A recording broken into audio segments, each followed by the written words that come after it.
bomoko ya mboka.com émission donc kuna so côté na site wana au mona makambe belé bakosa binote yango ne mikolo yo wana pena to Mathieu Kiti soko tuni nzambe mikolo na prière biso ka kota na 3W bomoko ya mboka bino bomona nzambe soko mise mission bongo bino bosawa pona site yo bomoko ya mboka nazangi maloba oloba mais nazo senti na motema nanga keza site moko yo kende musika ya on a pamboli visionnaire nango pe na pamboli ba collaborateur nyonso nzamba pesa bino ba makoki place bozai ko suka nzamba mema bino likolo nzamba mema bino vraiment likolo nzamba baksela bino ya mingi ngalo kwa prophète na pamboli 3W bomoko ya mboka bomoko ya mboka 3W. Bonjour Bandeko Nanga Nyoso, mes frères, mes sœurs congolais. Tala, restez connectés, Kozapete, Oyobomoko ya mboka. Et ça grâce à Patrick Momo Digital. Siko mboka na mboka. Ya ba kontinango. Awa siko digital ya solo. Patrick Momo ha. Yete kangi masolo, masolo ba image. Oya ni bolu kamna Patrick Momo awa, makamto za kitoko. Kitoko lilo. Babi, bye bye, Anna Pipo. Voilà, bonjour, bonsoir. L'antinaviso ya www.bomokamboka.com, votre site préféré. Bienvenue. Le lot est l'issous le bossa avec écran nabino parce que tous en a un message à faire passer. N'abalantinaviso nyonso ya bomoko ya mboka. Kande bomoni nazanga mon côté sur ce plateau. Je suis avec mes invités. Oyo bayeli biso lisolo ya kitoko parce que na bomoko mboka to ekisa toujours masolo ya kitoko so bomoni bato donc cela veut dire que dans un message moko ya malamu to ngi to lekisa voilà na koyamba ba invité na ngai bomona bango voilà je commence à ma gauche. Bonjour maman. Bonjour Serge. Bonne santé. Santé za malamu. Présentez-vous. Maman Pauline. Merci beaucoup. À ma droite, là, un sœur Nabiso, tu peux te présenter. Bonsoir, moi c'est Félia Oka. D'accord. Ok, Tolandi. Bonsoir, bonjour. Ngouli la grande dame étage Souka. Voilà. Ngouli la grande dame étage Souka. Boye billet déjà. Ngouli, tu as bien lu ça pour Mukambuka. On a déjà sommet ça. Voilà. Bisole ni no memel bisole lo nakati ya ndako na biso Mukambuka. Bon, les autres hier pour la journée na biso au Ezale 7, journée très spéciale pour ma maman, journée internationale de la femme. Yango to hier to kobeng sa ba maman surtout vraiment à Stockholm. Na ba oyo ba ezali banda Stockholm donc partout. Ba bienvenue donc ba ya to c'est vraiment elongo. C'est ça. Voilà, au lobby et aux allées 7. Ils ont une journée de la femme. Oui, ils ont une journée de la femme. Pourquoi le 7 alors? Parce que tu as vu qu'ils ont le 8. Ah, bon, tout justement. C'est parce que le 8, ils ont tombé un dimanche. Ah, alors c'est pour ça que le 7 est samedi. Tu as bandi na biso de 21h. Tu as déjà minuit. Déjà c'est le 8. Tu as le 8. Oui. D'accord. Wana sikoyo to eza nganda to eza à part eza nganda te eza iloko msusu. Non, journée ana eza likamba nganda te. Journée ana eza pona biso parce que soki basala journée ana pona biso basi bango moko ba biso pe il faut to yeba valeur ya journée wana. C'est pour ça bon na Stockholm na mona que to fetaka na biso amote hein. Peut-être moi comme moi rose et les cacanabanda tout mais tout ça là jamais que non moi événement mon couple biso basi vraiment tout coûte na boina tout ça là et c'est pour ça vraiment na raisonner que mbalo il faut tout ça là et donc nous souligner vraiment que maman surtout vraiment journée à la table vraiment tous à la campagne pour payer sa valeur et à maman femme africaine surtout oui c'est ça donc voilà les ali kambanganda te nazolinga vraiment donc nazobondela vraiment que tolongola eloko wana ya nganda donc image wana nganda jour wana donc eza journée la biso basi ezala baseur baoyo nyonso baza baseur en Christ na baoyo nanu bayebi mpe bayambi na Yesu te donc biso tosambelaka mais nayebi ke non toza na baniveau ekeseni. Ok, voilà. Tozonyela yo, toke pas na soeur et pas soeur na biso, c'est qui encore le nom, tu as dit? Félia Oka. Félia Oka, d'accord. Et Félia Oka, tu es une jeune. Quand tu entends par les gens disent le mot la journée de la femme, ça te dit quoi? Ben, pour moi, c'est une journée pour célébrer la femme parce que la femme, c'est un être sacré, spécial. Donc voilà, les femmes méritent cette journée. Ben, j'attends qu'on célèbre entre nous les femmes, qu'on célèbre notre fête comme il se doit. C'est ça. Donc tous les jeunes, tu invites aussi les jeunes voilà, à venir les participer. jeunes, les mamans, tout le monde, qu'on soit là, qu'on fête ensemble. Donc tu seras aussi en Pagne, hein? Ouais, je serai en Pagne. D'accord. Moi, Pauline. Oui. Toyoki bandeko na biso nde baotoloba pour la journée ya la femme. Ezolobelo nini? Ouais, journée wana eza journée moko ya esengo mpona biso basi. Donc eza esengo tokutana tosangana biso nyonso to bamama nyonso to eza malamu mingi. Na journée ya la femme wana tout le monde a essayé de passer vraiment dans mboka na biso mais tout le monde quand même Ngouli la grande moi initiative moi kitoko que le 8 mars ba maman pe à Suède et tout le jeune ba sangana rapo ko fêter journée à la femme wana et loko nini okoki ko loba na ye pona ko sangisa ba maman nyonso mkolongo. Ouais, na ko senga merci parce que azui makanisi wana ya osangisa biso bamama nyonso tu na journée wana en tout cas eza malamu mingi parce que eza mutu moko akanisaki yango mais ye quand même azui idée wana ya osangisa bamama biso nyonso tu toza esika moko donc a continuer toujours na idée wana ezalaka mpona mbula te donc obengisa mpe bamama profite obengisa bamama po baya mkolongo na obengisa bamama nyonso bamama bajeune fille parce que baza mpe na nzela okoma bamama bajeune fille nyonso tu donc na obengisa bango nyonso tu boya ebele boya ebele eza yango te likambo oyo ya nganda nini ezala okendaka église pona biso bato ya église mingi babombanaka na nsima baeglise mais wana eza ngo makambo te ke o nganda eza nganda te eza juste journée na biso bamama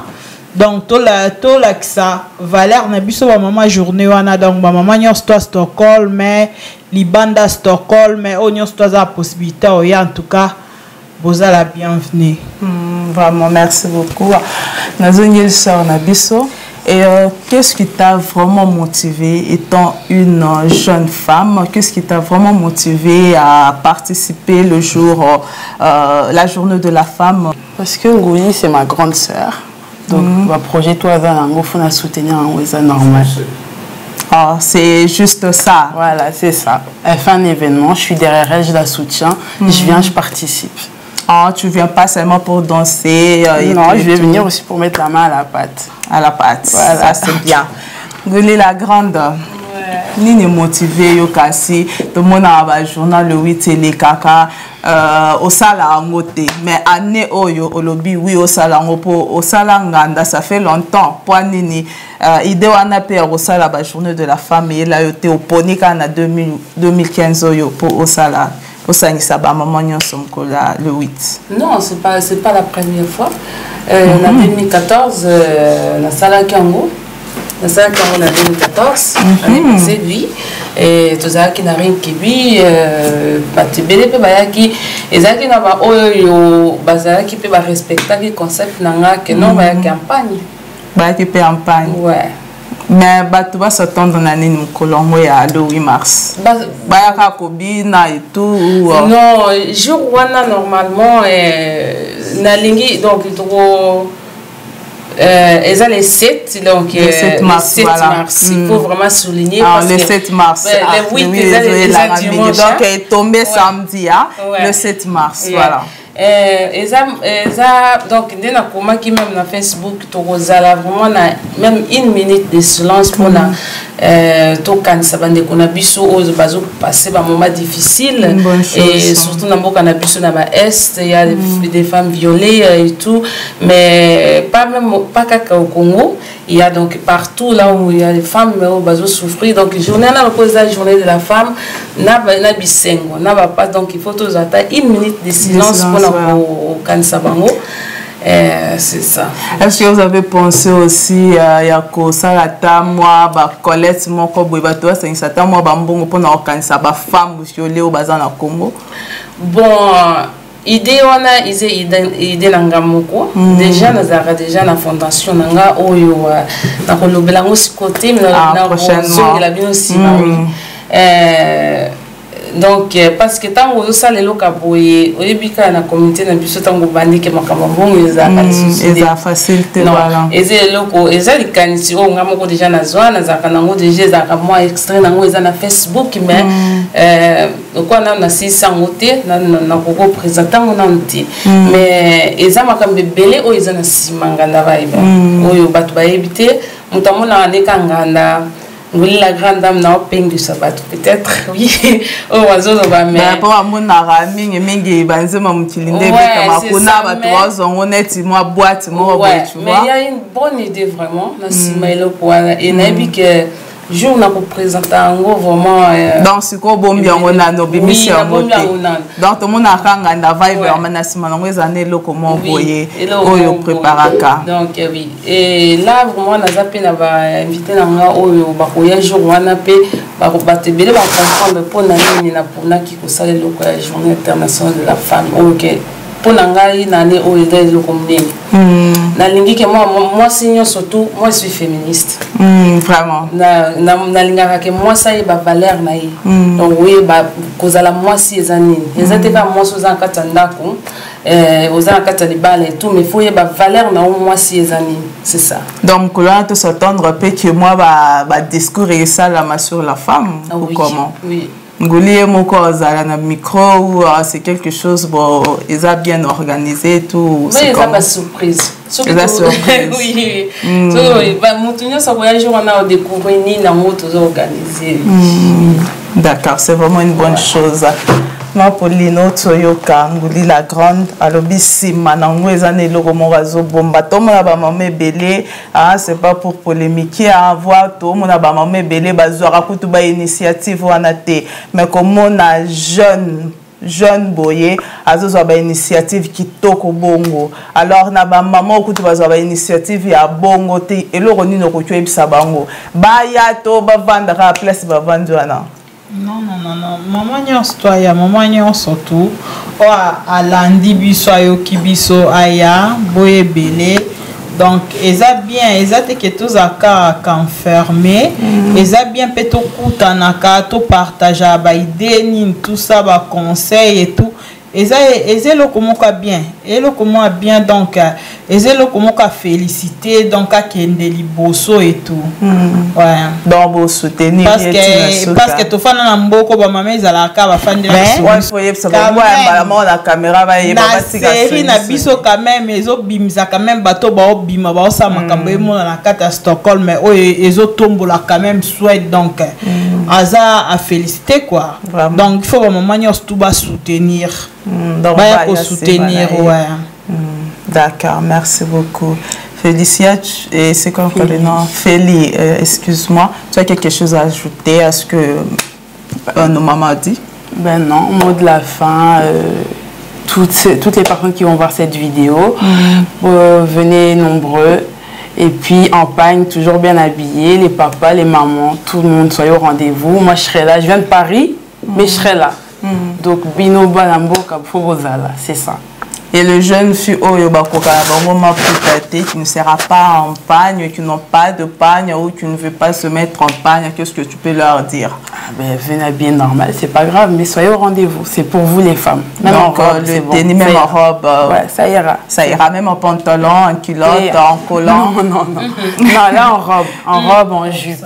En robe, en jupe, ça va. C'est pour donner la valeur aussi à une femme parce que c'est notre journée, c'est ça? Exactement. D'accord. Ngoli. Oui.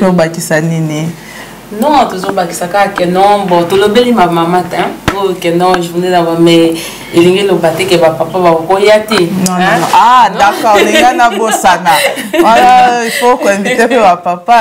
Oui, tous inviter vraiment papa parce que bango soutenir maman quand même. Voilà. Il faut pas soutenir biso. C'est ça, donc papa va bienvenue. Donc va y belé vraiment va soutenir et que ça peut qui tourne ma casse que non papa ne se toise à moi fleur qu'on puisse non maman joue. Oh wow. Donc papa va na ba fleur hein. Ouais. Ba na ba fleur. Moi fleur rose ça. Et ça bien ba opé ça ba maman nyanso. Vraiment. Et ça la bien ma casse. Wow, ba papa. C'est doit ou vakta. Voilà. C'est ça. On est à journée na biso donc tu as invité wa papa ba vivre na ba fleur tu vas boire opé ça ba maman. Boya ba fleur to fêter na bino parce que tu écarté binoté parce que bino ba to somba ka me ba maputa ba maman ba olata donc tu ko écarté binoté boya ko fêter et le ngo na biso bo pesa puis moi ba fleur ça fait du bien parce que tout ça na journée moko raka bino ba journée césara bino journée moko donc so bo sepeli si ba maman ça fera du bien ngoli. Musique ni betama mkolongo bo sangisa nyonso to ezandeni. Bon, parce que c'est une fête hein, quand même, il faut battre babina. Tozana bon ne bandeli wana o tozana frère na biso Egide na frère Jogar o ba komema biso mukena mabanze banzambe. Oh ba on va te yemba. Oui, ne bandeli. Après wana tozana fondation de Dindu doit couper sa ma formation na fondation na et bomo ka mboka pe kozala Congo moko pe ba kozala jour wana baza pe invité donc oui to beta musique nyo surtout ko beta ma ne bandeli vraiment ba il faut toujours bonzambe vraiment il fait ça là. D'accord. Mais toko mo qui ne vraiment sur émission na biso so ko pe sa adresse et ça la place ngandeli kakato et ça wapi journal le 7 ans. Bon toko zala na salle moko o ezana hakarengan Sondagsvägen Mania ezali ezaka frites godam to zala kuna ezali mo ça qui a même invitation tu ba adresse pe wana aussi nazana affiche et butu si la lelo et na ba invitation et ya bato o na kotinda ba invitation na mutunya sa kozwa ouais na mutunya surtout kozwa et na invitation on surtout kozwa invitation soka za couple jour wana et na moi réduction o ezak na 150 couples. Oh wow. Ouais. Donc ils ont payant le vent, c'est pas gratuit. Non, c'est pas gratuit, ils ont payant parce que il faut toujours soutenir tant ça la vanille mais ils ont faut soutenir les dépenses. Donc il faut que soutenir dans droit d'entrée ils ont 100 couronnes et ba couple vous avez invité invitation et ça 50. Ça 50. Ouais. Donc mutumoko 100 couronnes, en couple ça 50. Ata ba jeune baza en couple ça 50. Oh il y a cause d'invitation oui. Oui, aux invitations. Bon, aux invitations. Oui, aux invitations sans couronne. Bon, aux invitations sans couronne. Oui. Aha. Donc, il y a quelques couples, on a vu que tu as ça va invitation. Ah, donc, ça va rabattre na bateau, oh, yo poni. Non, to bandini, ezali, omoni, bamikolo, bazo déclarer que événement na bien ça va monter et la lumière qui vraiment pour ça là moi et le comment ah ouais non monia c'est plus ça c'est quand mikolo non mais là c'est plus ça va gêne trop c'est plus ça va gêne trop ah bah ouais vraiment c'est vraiment une bonne chose na ligne pesa moi loba mo boye ya bien oyo équaturé plus bat pour ba ya le 7 Kolwana na ba papa to ba dit na ba papa loko ni no ça va papa tali caméra ba loko ni ça va papa moi ba parole moko ya bien pour attirer bango ba fêter na biso Kolwana le 7 mars. Non, pour na ba papa vraiment na rosinga que journée oyo ezala pe spéciale pour na bango parce que moi si aza mon panzi donc tous amis panzi na bino et en plus que to bandé ni moi si aza il même encore aza vraiment sacré donc oyo azo soutenir papa na nyonso pourquoi pas que journée wana ye azwa donc à se sentir vraiment spécial donc pour na papa vraiment boye belé boya vraiment ébélé pour soutenir ma maman et comme j'ai dit que non un petit cadeau moi fleur et ça la pinza c'est bon donc ça bien pour la biso ma maman vraiment tout là qui ça vraiment valeur na biso jour wana que to mi yebi to za banani et que vous allez s'engomingi vraiment que vous allez ensemble parce que tout le monde na biso te mais pour dire jour wana pe tout le monde na vraiment donc boya ébélé na yebi que ti bokozonga na banda ko regretter donc pour sepela. Merci beaucoup Yaya, un petit message à tous les jeunes qui te suivent en ce moment. Qu'est-ce que tu peux leur dire aux jeunes garçons comme aux jeunes filles qui te suivent pour la journée du 7 mars? Bon, encore une fois, ne manquez pas le rendez-vous du 7 mars, Journée internationale de la femme. Venez nombreux, voilà. Qu'est-ce que tu peux dire aux jeunes garçons? Jeunes garçons, mais soyez au rendez-vous, c'est aussi pour vous. Donc voilà. Qui peut aussi nous soutenir. Voilà, c'est ça, qui viennent soutenir les jeunes filles, les jeunes femmes. Voilà. Merci beaucoup. Moi, Pauline, au moment de la fin, et l'Oronino Roloba, pour le journal le 7. Pour le journal le 7, non, c'est na senka kanaba maman, ba jeune, vous allez belé, vous y belé, donc causer la bino. Vraiment. Merci beaucoup. Toko Minasuka, ya moi. Rendez-vous absolu tozaki nango lelo. Poto lobela. Makambo le 7 mars. Un rendez-vous et je profite aussi pour cette occasion et à Kobeng ça va papa boya et belé soutenir biso parce que la journée na biso nous a fier nango journal le 7 nous serons en pagne tous en pagne donc tu là Maputa et ça la fierté à une femme africaine donc venez soutenir biso papa vraiment ça sera une bonne chose moi cadeau moi fleur ça fait du bien boya et belé ba maman boya pe et belé boya soutenir biso parce que ça initiative moi qui to kotara nguli la grande azebiso asabiso moi eloko bongo to kuta na biso so ba jeune fille ba maman ba papa poto sepela Kolwana le 7 vraiment c'est eza initiative moko ya ko soutenir et ça là vraiment bien makasi boya et belé Kolwana le 7 ne manquez pas boya et belé mukolo ya le 7 j'insiste nguli la grande poto suki sa eloni no loba poto clôturer émission pour le message quand on est lobby venez nombreux donc batba pinze belé et qu'on les bien parce qu'on a déjà que non les caca déjà bien voilà et donc moi quand bangi zate donc nous tenons surtout que zonga nanda kunesengo yango donc c'est ça on remercie peba onyo surtout pena ba pesinga ba ida bien vient nanga Nicolas de Dindoudi donc place azali vraiment ba grand merci et na ba onyo surtout ba soutenir ce jour wana frère na biso Jogar frère na biso Gide Congo moko ya moka.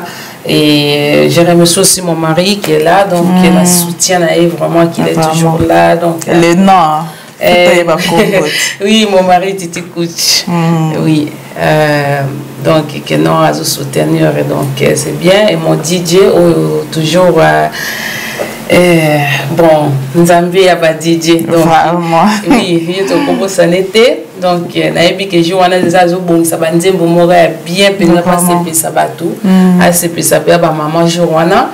Et papa le pango toujours à Zakasima na biso. Donc, les grands bourgeois.